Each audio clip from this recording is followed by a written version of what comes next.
Eu quero hoje falar da volta de Jesus, porque a volta de Jesus vai fazer com que esse reino pleno, a vida plena prometida a nós, venha se tornar uma realidade concreta. Eu quero dizer desde já que eu não pretendo abordar de forma profunda a respeito da volta de Jesus em si. Você já está pensando que agora nós vamos saber a data, a hora, dia. Não sei, ninguém sabe. E não pretendo entrar em todos esses detalhes. Não é meu objetivo nesta noite.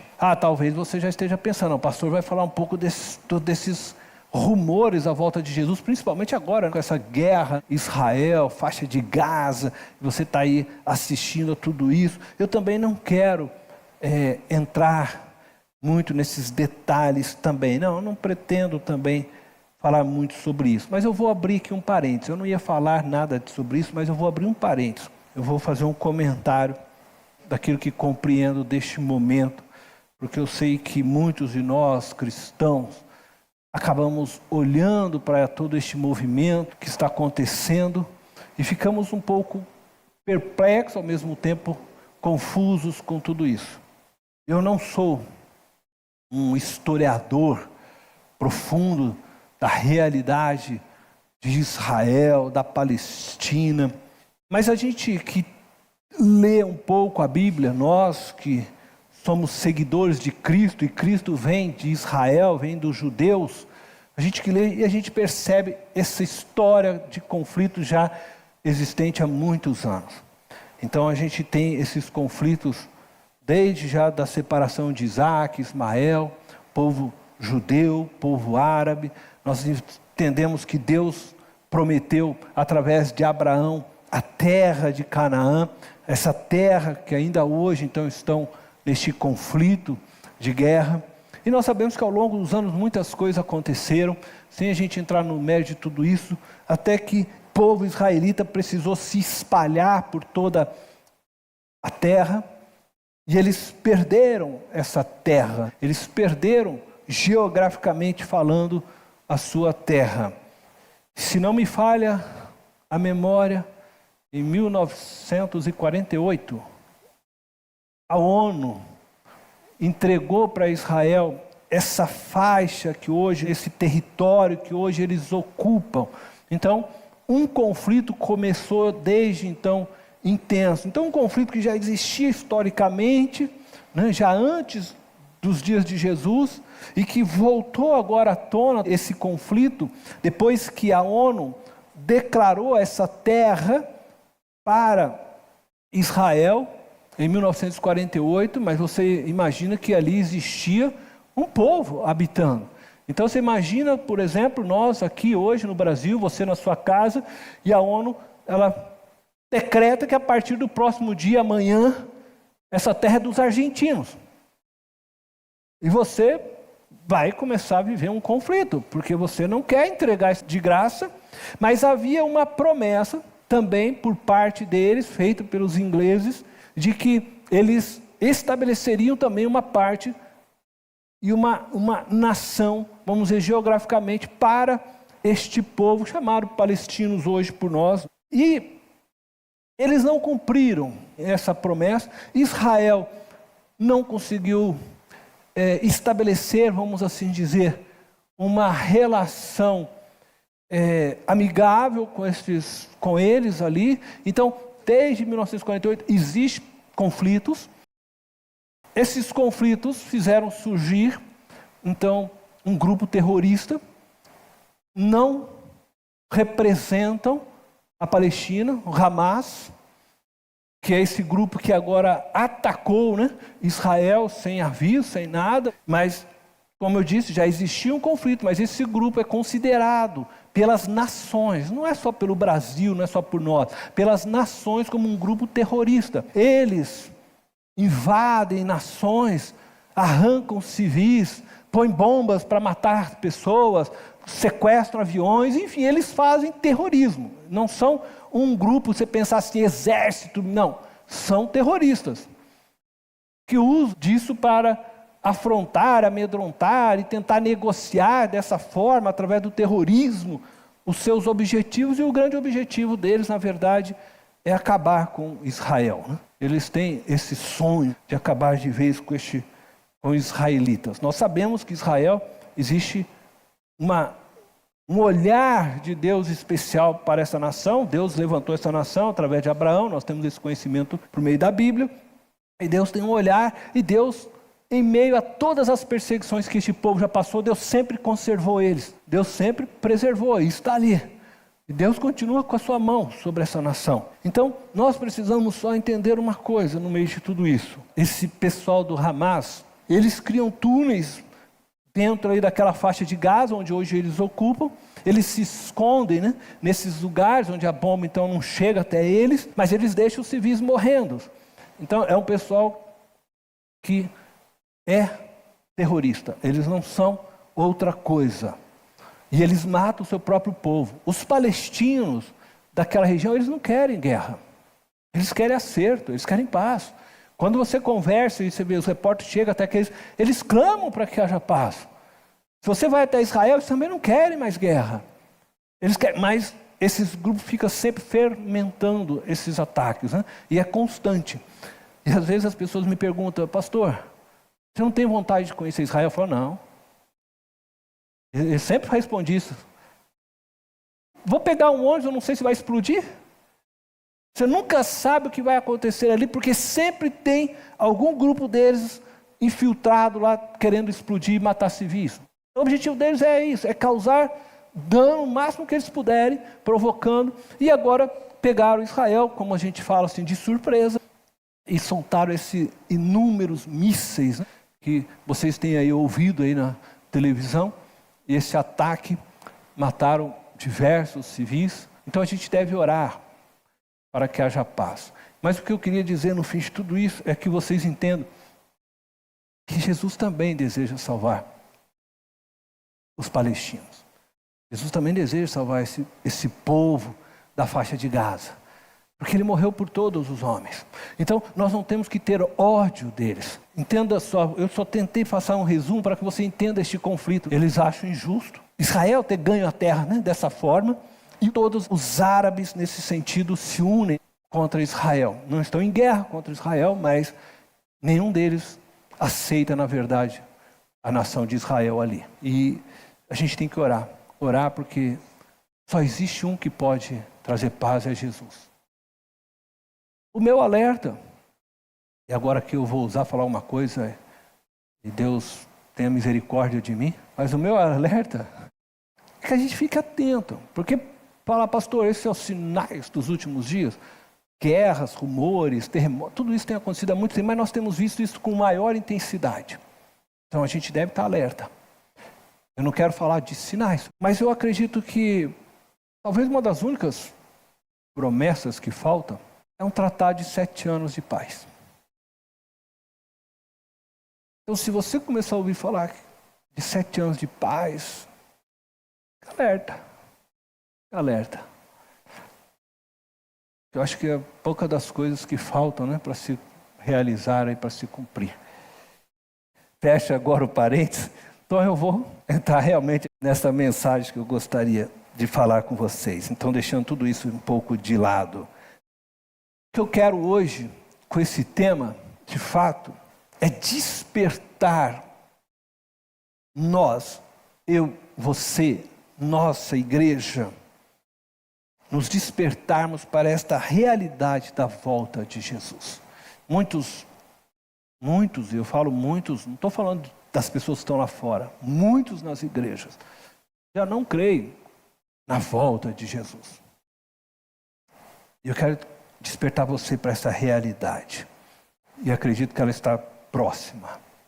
Como eu disse, não dá para falar data, anos, mas eu acredito que está próxima. Eu acredito que está muito próxima. Então nós vamos iniciar nossa reflexão destacando alguns estímulos que Jesus ofereceu aos seus discípulos, para que estes pudessem permanecer fiéis até o fim de suas vidas, ou até a sua volta. O que eu quero é apresentar para vocês alguns estímulos que Jesus ofereceu a nós, seus discípulos, para que a gente possa ficar firme até o fim. Preste atenção, é necessário você permanecer fiel até o fim, até Ele voltar, ou se nós morrermos, nos encontrarmos com Ele. Então, alguns estímulos. Vamos começar fazendo a leitura de João, capítulo 14, do verso 1 ao 3. Seria muito interessante ler todo este capítulo, mas eu vou depois citar versos à parte, tá bom? Só é uma introdução para nós. Então, João 14, verso 1 ao 3. Não se perturbe o coração de vocês. Outras palavras poderiam ser: não se entristeçam no coração de vocês. Creiam em Deus. Creiam também em mim. Na casa de meu pai há muitos aposentos. Se não fosse assim, eu lhes teria dito: vou preparar-lhes lugar. E se eu for e lhes preparar lugar, voltarei e os levarei para mim, para que vocês estejam onde eu estiver. Amém? À vista de sua morte, então Jesus estava muito próximo de morrer na cruz, da sua partida para o céu. Jesus entrega aos seus discípulos alguns estímulos específicos que estão descritos neste capítulo 14 de João, para que eles pudessem permanecerem firmes até que ele voltasse. Então Jesus estava preparando os seus discípulos, porque ele já não estaria mais presente ali com eles, dando a eles alguns estímulos para que eles pudessem permanecerem fiéis até a volta dele. Jesus tinha ciência que eles iam passar por grandes lutas, tribulações, então Jesus vai falar algumas coisas, e eu acho que é muito interessante a gente dar uma olhadinha nesses estímulos, porque eu e você também precisamos desses estímulos para que nós possamos permanecer fiéis ao Senhor até o final de nossas vidas ou até a sua volta, aquilo que se der primeiro. Primeiro estímulo: a provisão na casa do Pai, versículo 2. Na casa de meu Pai há muitos aposentos, ou moradas, conforme é a sua tradução. Que coisa maravilhosa Jesus estava dizendo para eles. Jesus estava dando aos seus discípulos um lugar para eles olharem. Haveria dias em que eles não encontrariam abrigo. Eles iriam bater nas casas, e Jesus chegou a falar: vocês vão ser rejeitados, então sacode o pó, e tal. Eles encontrariam dificuldades. Jesus está entregando para eles uma palavra que daria a eles consolo nesses momentos. Por quê? Porque haveria dias em que eles não encontrariam abrigo. Haveria alguns dias que eles não encontrariam provisão. E eu estou falando aqui pão. É interessante, porque muitas vezes a gente pensa assim: não, como eu sou cristão, o Senhor há de suprir todo aquilo que eu necessito. E a gente pensa que não vão passar por necessidade. Paulo fala: eu passei por necessidade. O apóstolo Paulo, ele diz: eu passei por necessidade. Tive fome. Então as pessoas muitas vezes vendem um evangelho ilusório para nós. Entretanto, essa palavra de Jesus para os seus discípulos é uma palavra de conforto. É uma palavra onde ele está querendo mostrar que eles encontrariam provisão. Mas ele não está falando de provisão para este tempo presente. Ele está falando que eles encontrariam provisão na casa do Pai. Porque na casa do Pai há muitos aposentos, há muitas moradas. Jesus estava oferecendo não só a Pedro, João, Tiago, aos discípulos que lá estavam, mas a mim e a você que está aqui. Um lugar para nós olharmos quando não encontrarmos um abrigo. Quando nos faltar um lugar de repouso. Quando o pão nos faltar. Nesse dia, lembre-se que há um lugar preparado para você na casa do Pai. Você pode sim passar aqui por dias difíceis de dificuldade, mas diante a dor, diante essas lutas terrenas, neste tempo presente, levante os seus olhos para os céus e se lembre que na casa do seu Pai, o dia que você chegar lá, haverá abundância de vida para você. No dia que você chegar lá, haverá aposento para você. Amém? Era isso que Jesus queria que eles tivessem no coração. E Jesus sabia, e nós lemos a história deles, nós vamos ver isso. Foram açoitados, presos. Nenhum dos apóstolos morreu, se você me permite falar, dignamente, em sua mansão, com jumentinho 0 quilômetro, uma Ferrari. Nenhum. Todos foram mortos, assassinados pelos imperadores, pelo mundo que os perseguia. E o próprio Senhor Jesus falou, avisou eles de tudo isso. Vocês serão como ovelhas no meio de lobos, o mundo vos odiarão. Mas o que ele estava deixando para eles é essa esperança. Olhe para os céus, porque você sabe que na hora que vocês deixarem esse tempo, na casa do meu Pai há muitas moradas, há um lugar preparado para você. Há um lugar preparado para mim e para você que crê. Amém? A segunda coisa que ele deixa claro para eles, para sustentá-los em meio a toda a luta e dificuldade, é a promessa de seu retorno. No versículo 13 que nós lemos, fala: voltarei e os levarei para mim. Jesus, através dessas palavras, deixou uma esperança para os seus discípulos se apegarem. Uma nova vida haveria de surgir quando ele voltasse. Eu voltarei e vou levá-los para mim. E essa é a esperança a qual devemos nos apegarmos. Que Jesus voltará. Ele vai cumprir esta promessa. Muitos hoje estão se esquecendo desta verdade. Muitos estão vivendo sem esperança porque abandonaram a realidade de que Jesus vai voltar. E de que então Ele nos levará para vivermos com Ele nessa casa do Pai onde há provisão. E é isso que tem que mover a nossa vida. É isso que tem que fazer com que nós entendamos e vivamos firmes na fé. Porque há esperança em nós. Por que um crente, mesmo sendo perseguido, açoitado, mesmo sendo lançado aos leões, mesmo sendo expulso, por exemplo, de uma empresa por causa da sua fidelidade e honestidade, mesmo sendo zombado pelas pessoas, ele tem paz e se sente bem? Porque ele tem segurança nas palavras do Senhor, na promessa. No versículo 12 deste mesmo capítulo, nós encontramos um outro estímulo que Jesus dá a eles. Uma perspectiva para eles de realizarem obras ainda maiores do que ele havia realizado. Olha que coisa tremenda. Jesus falou: aquele que crê em mim fará também as obras que eu tenho realizado. Fará coisas ainda maiores do que estas. Jesus confiou aos seus discípulos uma missão. Quando ele está falando isso, ele está dizendo que eles iam dar continuidade à missão dele. Eu estou fazendo aqui uma obra, e eu estou fazendo essa obra hoje aqui dentro dessa nação de Israel. Mas vocês ainda vão fazer coisas maiores do que eu.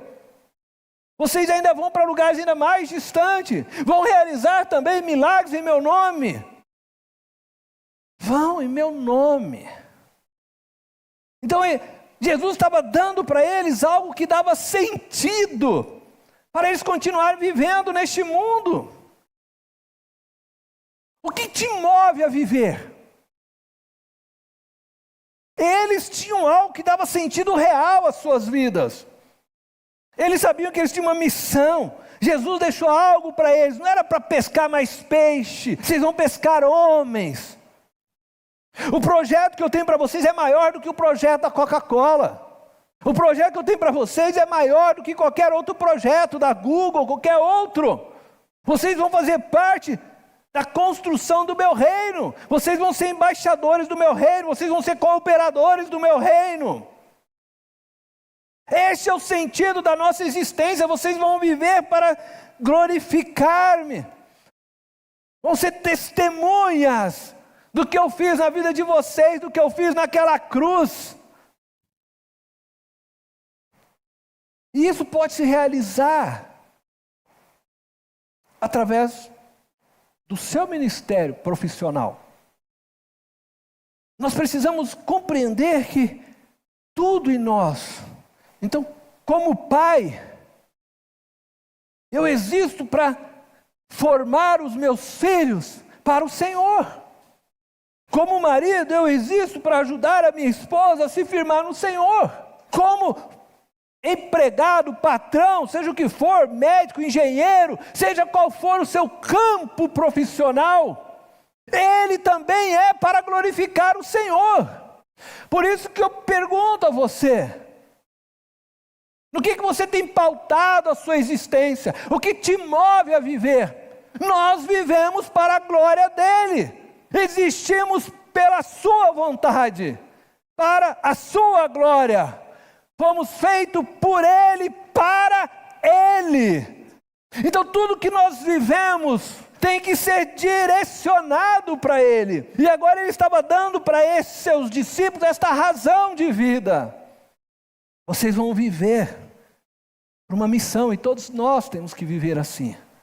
Tudo que nós fazemos tem que ser para glorificar Cristo. Por isso que Paulo escreve e diz, olha, tudo que você fala, tudo que você fizer, faça como para o Senhor, porque é para o Senhor que nós estamos fazendo. E essa missão agora é nossa. Pedro, Paulo, Tiago passaram, deixaram para nós. Hoje é nossa responsabilidade. As nossas vidas só ganham sentido quando compreendemos esse propósito. Porque se você viver fora disso, a sua vida é só futilidade. Tudo que você construir é inútil. É como Eclesiastes, você lê o primeiro capítulo, o segundo capítulo, e você vai perceber que é isso que ele estava dizendo. Tudo é inútil nesse mundo. O sol nasce e se põe, amanhã o sol nasce e se põe, amanhã o sol nasce e eu tenho que ir lá arar, aí o sol nasce e se põe, aí eu aro, eu pingo, aí eu como, e aí ele chega à conclusão e fala, tudo é inútil. Tudo se repete, vocês já leram? Tudo se repete, nada de novo acontece. Aí ele fala, todo o trabalho, até que ele vai dizer, no fim de tudo, você vai chegar no final lá de Eclesiastes, ele vai falar para você, tema o Senhor teu Deus, porque é em Deus só que a gente encontra sentido de existência. Mas Jesus dá mais outro estímulo, eu quero ler para vocês versículo 14, João 14, verso 14, fala assim, da oração, olha que coisa maravilhosa. O que vocês pedirem em meu nome, eu farei. Oh, glória! Agora, existe uma distorção por aí dessa coisa, né? O que vocês pedirem, eu farei. Mas nós precisamos entender que estamos dentro de um contexto onde Jesus estava preparando os seus discípulos para que eles dessem continuidade à missão que ele agora estava passando para eles. Aí ele diz, tudo que vocês pedirem, eu farei. Não é esse negócio que eu oro para o Senhor e falo, Senhor, tudo que eu pedir, o Senhor vai fazer. Ah, Senhor, amanhã eu quero chegar lá e meu patrão falar que vai aumentar meu salário. Não é isso. Espera aí. Jesus ofereceu aos seus discípulos, foi uma parceria no ministério. E uma parceria sem igual. É mais ou menos, não é perfeita essa ilustração, mas mais ou menos como se você, por exemplo, trabalhasse numa empresa e o seu patrão chegasse para você e dissesse, olha, tudo que você fizer aqui, eu vou cobrir, pode ir. E você fala, pô, tenho carta branca, né, para realizar e fazer. Mas ele está falando tudo referente à empresa dele. Aí você chega lá no banco, lá, ele vai comprar uma casa, ver se ele vai pagar para você a sua casa nova. Não é isso. E Jesus está fazendo mais ou menos isso. Jesus ofereceu aos discípulos uma parceria sem igual para eles, para o ministério que eles deveriam servir a Cristo. Então, tudo que eles pedissem para que a missão que eles haviam recebido de Jesus fosse alcançada e realizada, Ele concederia para eles. Jesus oferece hoje essa mesma parceria para mim e para você. Tudo o que você pedir a Ele com o fim de cumprir a missão para a qual Ele chamou, Ele te dará. Ele fará. E aí, quando você fizer isso, você se entregar inteiramente para a missão que Ele te deu, viver inteiramente essa missão, você vai ver cumprida o que nós falamos. Você fará coisas maiores que o Senhor. Porque Ele vai realizar através de você. É Ele que vai fazer através de você. Ele quer ser parceiro com você nessa empreitada. Coisa maravilhosa. Veja, tudo isso que Jesus estava entregando para eles era estímulo para eles não perderem a fé. Por quê? Porque eles seriam perseguidos. O tempo iria passar. Quantos anos da palavra de Jesus? Jesus ainda não voltou. Naquele tempo já tinha alguns indagando dos apóstolos se ele voltaria mesmo ou não. Inclusive havia um grupo lá em Tessalônica que nem trabalhar mais eles trabalhavam, né? Não, Jesus vai voltar. O negócio é o seguinte, né? Eu vou lá na casa do irmão almoçar todo dia e jantar, porque eu não vou fazer, eu vou trabalhar, estou esperando Jesus voltar. Vai que eu trabalho um mês, na hora de eu receber o salário, Jesus volta. Não, eu não vou trabalhar mais não. Eles estavam vivendo assim, daí Paulo dá uma dura neles. Porque ninguém sabia, Jesus não tinha dado para eles uma data, não sabia a hora, só falou que ia voltar. E eles estavam apegados a essa promessa. E eles viviam já acreditando que seria naqueles dias. Mas me parece que nós estamos próximos dessa realidade. Quinto estímulo que Jesus dá. Verso 16. A presença do Espírito Santo. Ele diz assim: eu pedirei ao Pai, e Ele lhes dará outro conselheiro para estar com vocês para sempre. Jesus entregou aos seus discípulos um companheiro. Agora, olha que coisa linda. Um companheiro. Para caminhar com eles durante essa missão aqui. Um companheiro.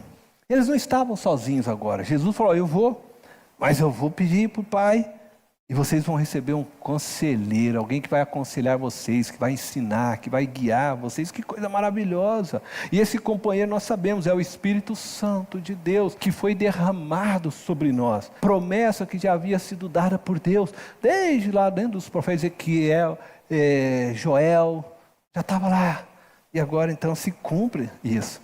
E eu quero dizer para você hoje, Jesus entregou também a você que crê nesta verdade, o Espírito Santo para caminhar contigo. Ele caminha conosco hoje. Você não está sozinho nessa empreitada, nessa jornada, nessa missão que nos foi outorgada. E cada um de nós sabemos aquilo que Deus tem para nós. O Espírito de Deus caminha conosco todos os dias. E Ele vai trabalhando silenciosamente em nós.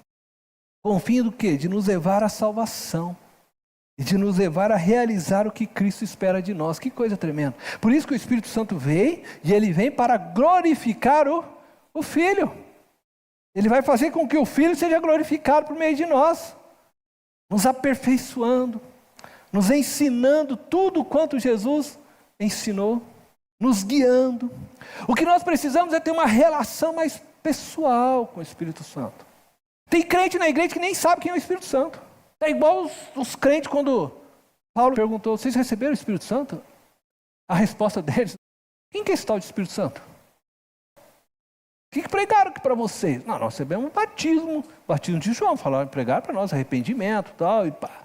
Não, peraí, vocês precisam conhecer Jesus que batiza com o Espírito Santo.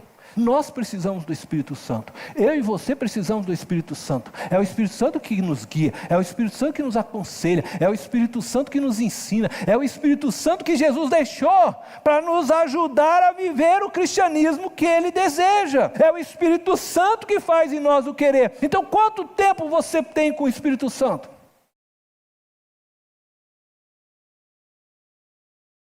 Ele é a terceira pessoa da Trindade. Não é pouca coisa, não. Isso significa que Ele é um com Deus. Não disfarça do Espírito Santo assim. É Ele que faz os dons manifestar sobre nós, através de nós.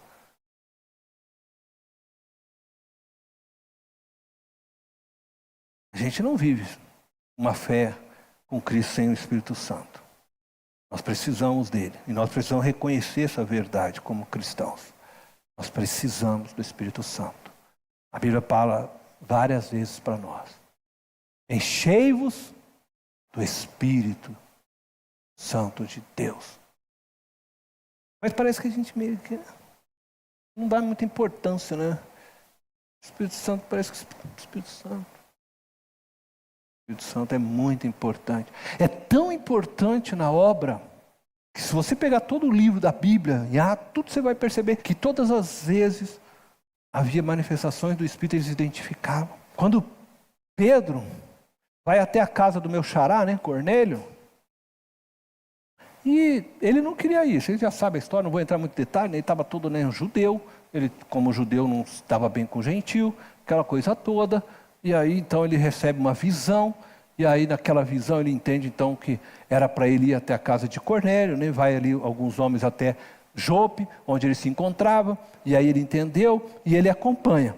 Mas eu imagino que Pedro está indo meio assim, mas eu vou lá na casa de um gentil, nos seus pensamentos, eu imagino, né? Que ele tivesse meio no conflito. Claro, ele teve a visão, ele está indo, mas ainda aquilo para ele era uma coisa nova.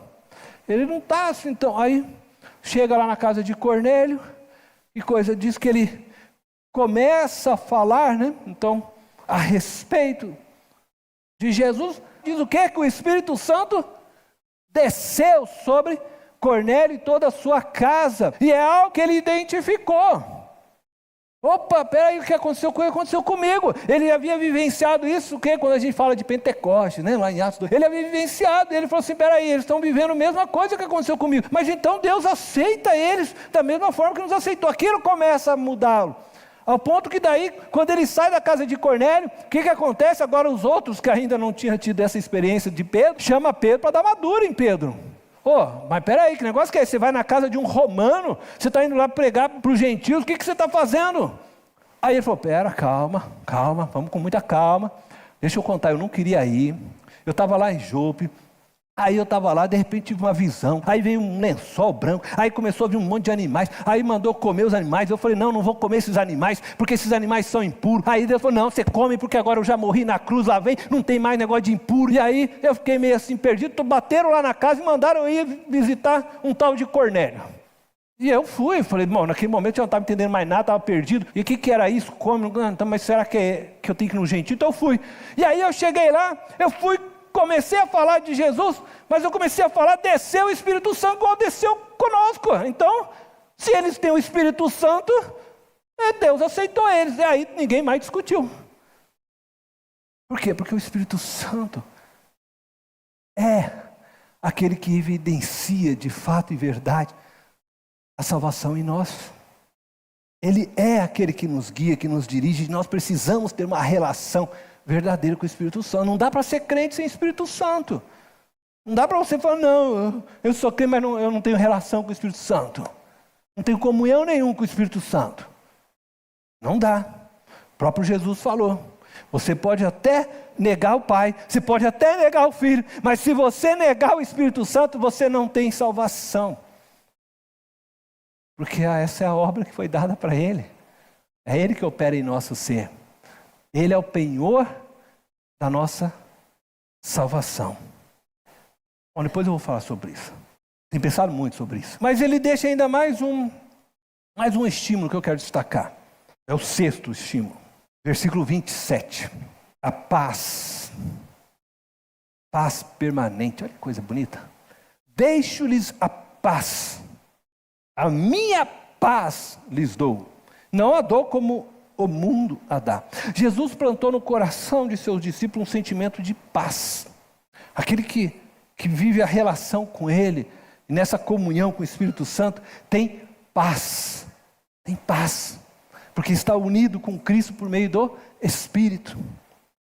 O mundo muitas vezes vai tentar tirar essa paz, né? E tentou tirar dos discípulos essa paz.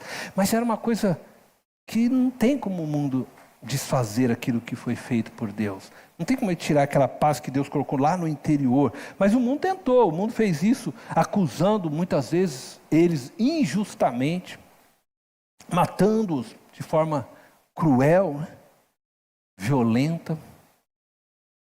Mas você sabe que quando você assiste talvez algum filme que mostra um pouco disso, e a gente tem algumas imagens, e claro, você fala assim, um filme é romantizado, mas não é. É baseado em coisas reais, em histórias que foram vindo, né, sendo contadas. Os cristãos, mesmo sofrendo dores terríveis, mesmo eles morrendo de forma injusta, perseguidos por causa do nome de Jesus, eles morreram em paz. Morreram em paz. Eles se sentiram honrados por poderem morrer por aquele que havia dado a vida por eles numa cruz. Eles se sentiam honrados por poderem morrer por Jesus, que morreu de uma forma humilhante, para que eles pudessem ter vida eterna. Quando eles entendiam essa verdade, eles eram jogados aos leões, eles eram pregados em cruzes e colocados nas estradas de Roma, do Império, mas eles morriam em paz. E conta-se nos livros históricos que muitos deles, ao serem confrontados, diziam: morrer é uma honra. Eles tinham aquilo como honra, porque eles tinham paz. Eles sabiam que você pode matar o corpo, mas nada me separará do amor do meu Senhor. Esses 6 estímulos aqui que a gente citou, eles foram dados por Jesus com o fim de que os seus discípulos, e aí colocamos também nós que aqui estamos como discípulos, não abandonemos a nossa fé. Tudo isso ajudava-os a manterem o foco em Cristo. As lembranças, tudo trazia para que eles pudessem permanecer firmes. Então, esses estímulos foram dados a mim e a você, para que nós não nos tornemos apóstatas. Você sabe o que é um apóstata? É aquele que abandona a sua crença, a sua fé. E a Bíblia fala que nos últimos dias haveriam muitos apóstatas.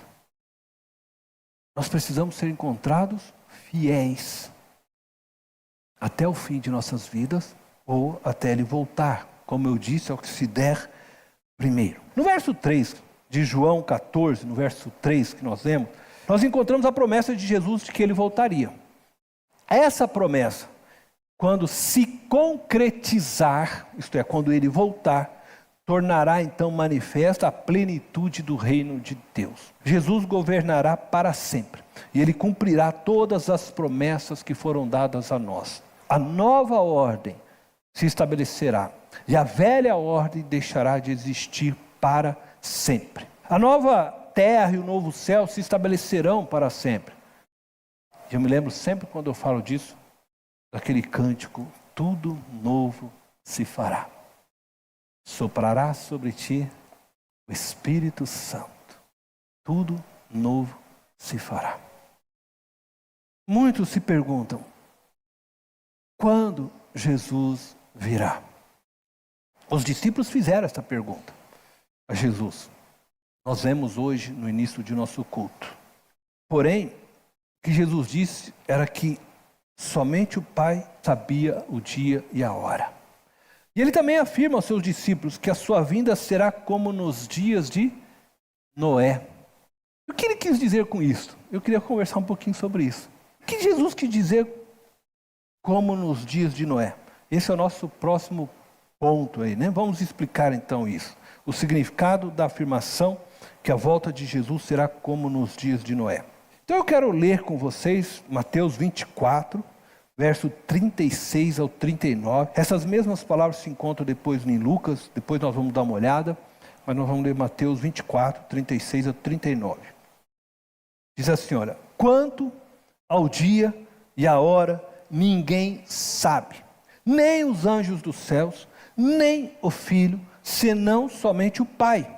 Como foi nos dias de Noé, assim também será na vinda do Filho do Homem. Pois nos dias anteriores ao dilúvio, o povo vivia comendo e bebendo, casando-se e dando-se em casamento, até o dia em que Noé entrou na arca. E eles nada perceberam, até que veio o dilúvio e os levou a todos. Assim acontecerá na vinda do Filho do Homem. Primeiro eu quero deixar claro que Jesus não está falando de um sinal. Aqui tem um sinal, como nos dias de Noé. Não, não é um sinal. Ele não está falando aqui de sinal, para você identificar. Não é bem isso. Ele está falando da forma que ele virá. Ele está falando do modo em que se dará esta volta. Quando o texto nos diz assim, que o povo vivia comendo e bebendo, casando-se e dando-se em casamento, também não está aqui fazendo uma crítica a esta atitude em si. Muitas vezes a gente já lê o texto todo negativo, se atacando tudo. Não é isso que Jesus está se referindo. Ele está enfatizando, e é isso que eu quero que você entenda, a realidade de que as pessoas nos dias de Noé estavam tão envolvidas em suas ocupações habituais com o plantar e o colher, preocupados com as necessidades mais básicas da vida, o comer, né, e o beber, é disso que ele está falando, e ao mesmo tempo distraídas com os prazeres da vida, com a companhia uns dos outros, casando-se, dando-se em casamento. Não é pecado casar e dar casamento. Jesus não está falando de pecado. Ele está querendo mostrar que eles estavam preocupados com as necessidades da sua vida básica e preocupados sim em desfrutar o prazer da vida. É disso que ele está falando. E o que aconteceu? Eles foram pegos de surpresa pelo dilúvio. Conforme você pode ler no verso 39 que nós lemos. Eles não estavam esperando. É isso que ele está querendo falar. Vai ser como nos dias de Noé. Enquanto eles só estavam preocupados com o alimento, com as necessidades básicas, ou estavam só preocupados também com o prazer da vida que o mundo lhes oferecia, eles não se deram conta. Noé construiu a arca, fechou lá a porta, e aí quando eles menos esperavam veio o dilúvio. Jesus não está fazendo aqui uma referência aos dias violentos de Noé, e eram os dias violentos, e nem a corrupção da humanidade. Ele está se enfatizando que no dia de sua vinda seremos pegos de surpresa, como foi nos dias de Noé. É isso que ele está querendo dizer. Outros textos, até mesmo nessa passagem aqui de Jesus, ele vai falar a respeito um pouco disso, né, da humanidade corrompida, né? Mas não aqui exatamente. Paulo também escreve que nos últimos dias o homem seria cada vez mais, né, inimigo de Deus, né, amigo do mal. Então, isso é uma verdade. O homem cada vez mais egoísta, mas o texto aqui, não. O texto aqui não está falando sobre isso. O mesmo acontece com relação à afirmação que a sua volta será como nos dias de Ló. A gente pode ler agora Lucas 17, 28 a 30. Quando você abrir em Lucas 17, você lê os versos anteriores a este, você vai ver que ele está falando exatamente da mesma passagem de Noé. Então, quando a gente vai começar a ler aqui o versículo, no 28, só para você se contextualizar, então está falando assim, aconteceu a mesma coisa nos dias de Ló. Ele está fazendo referência ao que aconteceu nos dias de Noé. Se você ler os versículos anteriores, aí você vai poder ver aí, tá bom? Então diz assim, aconteceu a mesma coisa nos dias de Ló. O povo estava comendo e bebendo, comprando e vendendo, plantando e construindo. Mas no dia em que Ló saiu de Sodoma, choveu fogo e enxofre do céu e os destruiu a todos. Acontecerá exatamente assim, no dia em que o Filho do Homem for revelado. É a mesma coisa. Mas é muito comum nós, pastores, dizermos que o dia da volta de Jesus será como nos dias de Noé ou como nos dias de Ló, fazendo referência à maldade daqueles dias, ao pecado daqueles dias. Será como nos dias de Sodoma, aí já imagina, né, os homens todos, né, fazendo sexos e orgias e tal. Não, o texto não está falando com relação a isso. Está dizendo de serem pegos de surpresa. Você percebe? A ênfase não está no pecado de Sodoma, mas no fato do povo ter sido pego de surpresa. E eles nem citam, no caso aqui, pecado. Ele fala do quê? Deles estarem preocupados com comer, com beber, construindo casas. É a mesma ideia. Eles estão preocupados com as outras coisas. E aí quando Ló e a família saíram, sequer eles esperavam e de repente começou o quê? Uma chuva de fogo sobre a cidade. Foram pegos de surpresa. Então é disso que o texto está falando para nós. Aconteceu a mesma coisa nos dias de Ló. O que é a mesma coisa? Foram pegos de surpresa.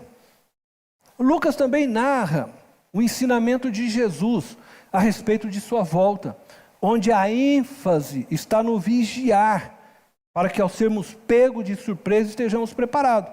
Lucas 12, no verso 37 ao 40. Jesus vai falar agora sobre isso, muito claro.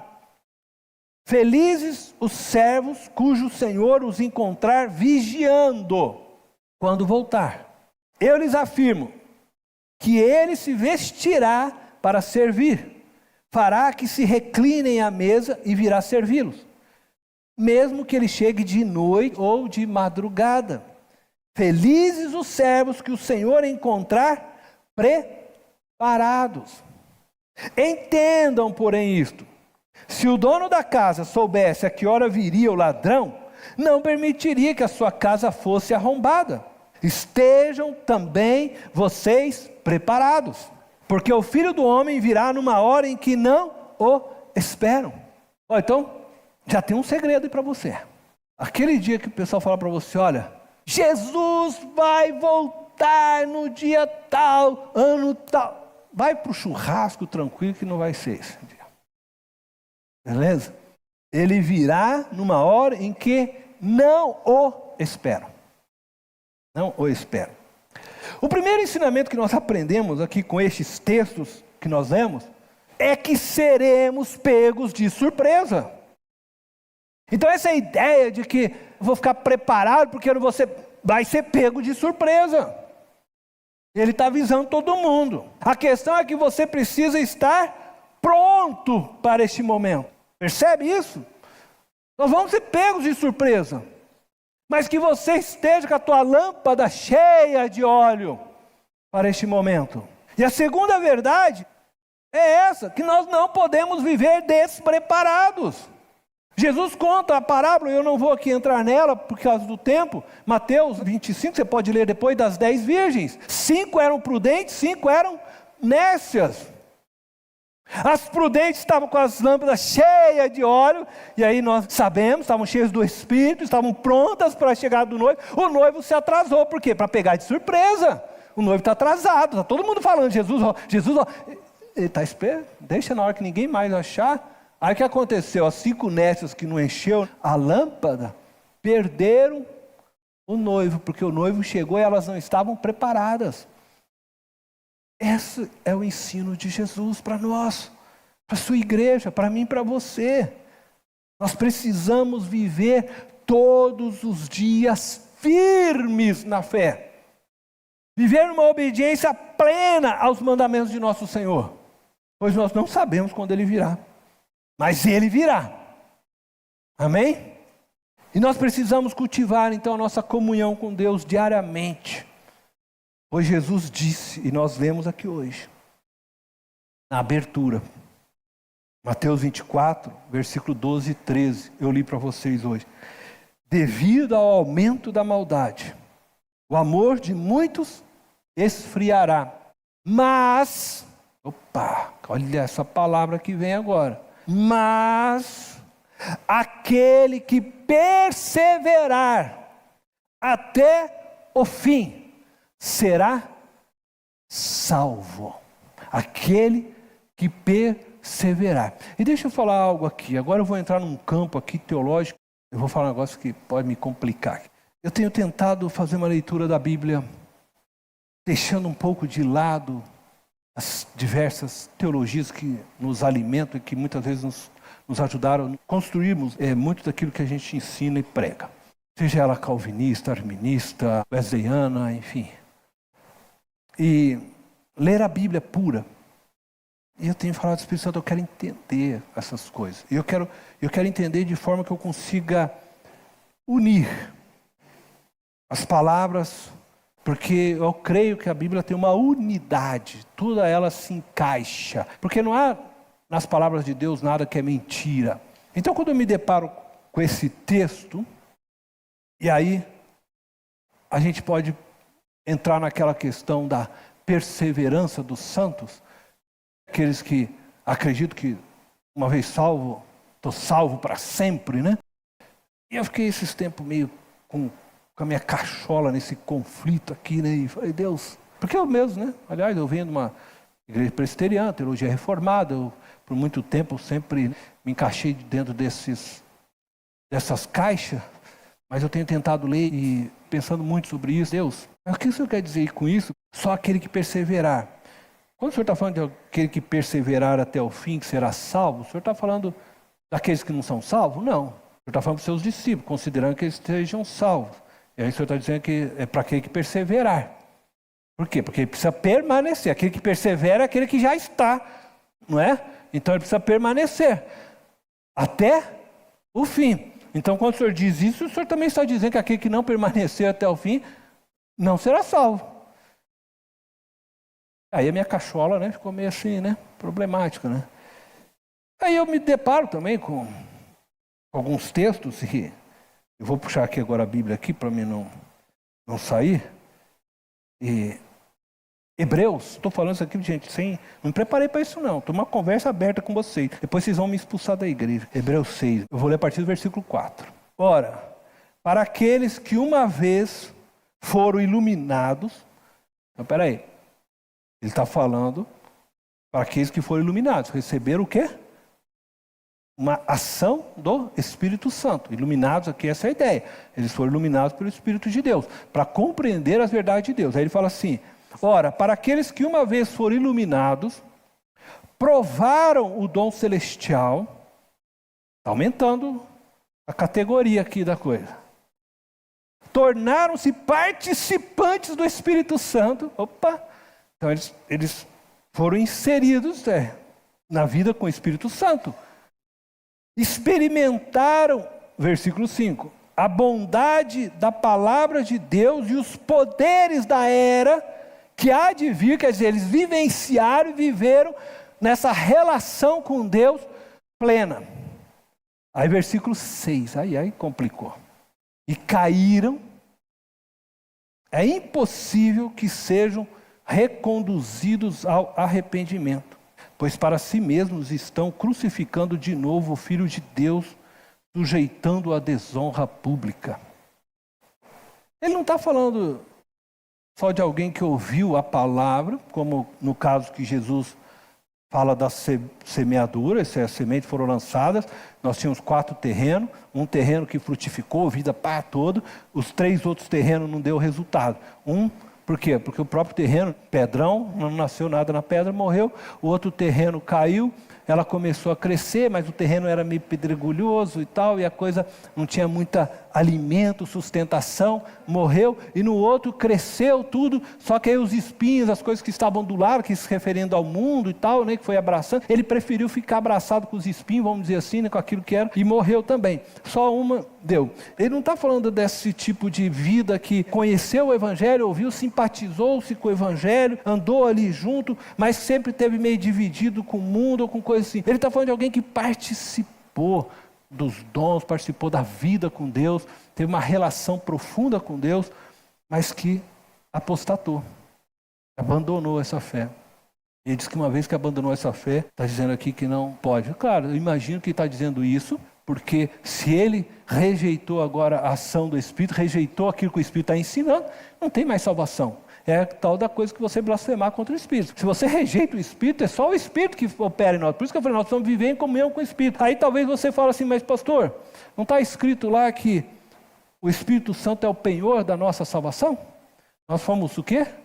Selados com o Espírito. Então, se eu estou selado com o Espírito, é Ele que vai garantir minha salvação. E essa é a coisa, né, toda doida aí, né? E eu estou para terminar, mas eu quero dizer assim, que eu acho que a gente precisa cuidar um pouco com isso. Porque a Bíblia ela é cheia de relatos que a gente pode se apostatar. Ela é cheia de relatos desse tipo. Então, quando você lê as 7 cartas lá do Apocalipse, qual é o término da carta? Ao que vencer. Significa que se você não estiver cuidando, você vai ser um dos derrotados. Você precisa vencer, permanecer firme na sua fé. Em Romanos 11 diz o quê? Que foi tirado lá as oliveiras, nós fomos enxertados, mas depois ele fala também, vocês que estão enxertados, cuidado para que não caia, porque se Deus não poupou aqueles que eram da oliveira real, quanto mais nós, ele fala, quanto mais nós fomos enxertados. Então, ele vai dando diversos alertas que nós precisamos cuidar da nossa fé. E aí, se você fala, mas se nós estamos selados, o selo não autentica, não garante. Só, como eu disse aqui, ainda é um pensamento. A gente às vezes imagina o selo, e a gente tem essa tendência da gente pensar num selo, como um selo talvez que você, quando mandava a sua carta no correio, quem era aqui mais antigo, vai lá e sela, gruda, aí o selo garante que a tua carta vai chegar lá. como o selo que o rei fazia lá com o seu anel, e daí vai lá, pá. Mas aquilo era um selo sem vida. É isso que eu quero que você entenda, é um selo, é só um símbolo que Paulo está usando. Porque quando fala que o Espírito Santo é o selo, ele está falando que ele está em nós. Ele está dizendo que o Espírito Santo vive conosco nessa comunhão. Por quê? Aí ele veio para quê? Para nos garantir a salvação. Ele é esse selo. Mas ele garante a nossa salvação como? Quando eu estou ouvindo o que ele está dizendo. Então, eu começo a caminhar com o Espírito. Ele me ensina todas as coisas. Ele vive comigo para fazer com que Cristo seja manifesto em mim. Ele é o meu guia. Ele é o conselheiro. Não é assim? Ele é o Espírito da verdade. E eu preciso viver uma relação com ele. Então, nós, cristãos, precisamos nos relacionar com o Espírito Santo. Para que este selo, essa garantia que Deus colocou sobre nós tenha validade, porque Paulo fala, se você não ouve o Espírito, se você desobedece, você vai entristecendo o Espírito Santo de Deus, você vai quebrando essa comunhão com o Espírito Santo, até que pode chegar um determinado momento, que essa comunhão vai se quebrar para sempre, você não vai mais ouvir a voz do Espírito, você já vai estar com a sua mente e seu coração endurecido, cauterizado, está entendendo? E é por isso que a Bíblia fala, vigiai, orai, porque o Espírito Santo não é um selo que não tem vida, ele é um ser pessoal, que quer viver relação conosco, é como um pai que quer garantir que o filho cresça bem, e o pai pega na mão do filho, ele vai ensinando o filho, olha, não segue aqui, filho, faça aqui, mas se o filho rompe com isso, e o filho não quer ouvir o pai, vou fazer meu próprio destino, vou fazer meu caminho, ele não ouve mais a voz do pai. E nós podemos sim nos tornar tão insensíveis. E é isso que o texto nos ensina, ao ponto de perdermos a nossa salvação. Por isso eu acho que a Bíblia ensina para nós, vigiai, orai, cuidado para que não caia, se afaste do pecado, esteja preparado. Não é essa coisa de que se eu pequei agora, tocou a trombeta, Jesus voltar e tal, e pronto, Jesus também não é isso, né? Porque às vezes a pessoa acha que o fato de eu ter pecado, pronto, já apagou meu nome no livro da vida, já me rejeitou. Não estamos falando disso, estamos falando de uma vida progressivamente no pecado, onde o Espírito alerta, fala, chama como um pai, eu disse, e vem, mas vai ignorando, até que chega uma hora que não ouve mais a voz do Pai, se distanciou completamente. Existe um texto na Bíblia que diz para nós não extinguirmos o Espírito. Então eu vou concluir, levantando aí a pergunta, que eu acredito que todos nós já fizemos. Por que Jesus Cristo está demorando tanto? O apóstolo Pedro responde isso para nós, 2 Pedro 3,9, e ele diz assim, o Senhor não demora em cumprir a sua promessa como julgam alguns. Pelo contrário, ele é paciente. Para nós que estamos aqui, achamos que ele está demorando. Mas para ele lá ainda não.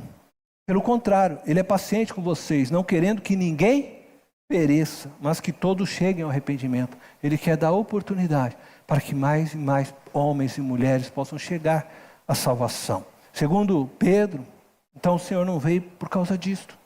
E se você unir esse texto com o texto de Apocalipse, então você vai entender que o cálice da ira do Senhor ainda não transbordou. Mas nós não sabemos que hora que esse cálice vai transbordar. Qualquer momento pode transbordar. E aí o Senhor virá e vai fazer com que o dia do juízo aconteça. Então, Pedro ainda escreve a nós em 2 Pedro, capítulo 3, verso 13 e 14. Eu estou encerrando com respeito à volta de Jesus. Essa é a palavra que ele dá a nós. Todavia, de acordo com a sua promessa, esperamos novos céus e nova terra, onde habita a justiça. Portanto, amados, enquanto esperam estas coisas, empenhem-se para serem encontrados por Ele, em paz, imaculados e inculpáveis. Enquanto este dia não chega, o que Pedro está dizendo, em outras palavras resumidas, vivamos em santidade. Não temos que ficar preocupados, tentando descobrir o dia que o Senhor virá. Não temos que ficar vivendo assim.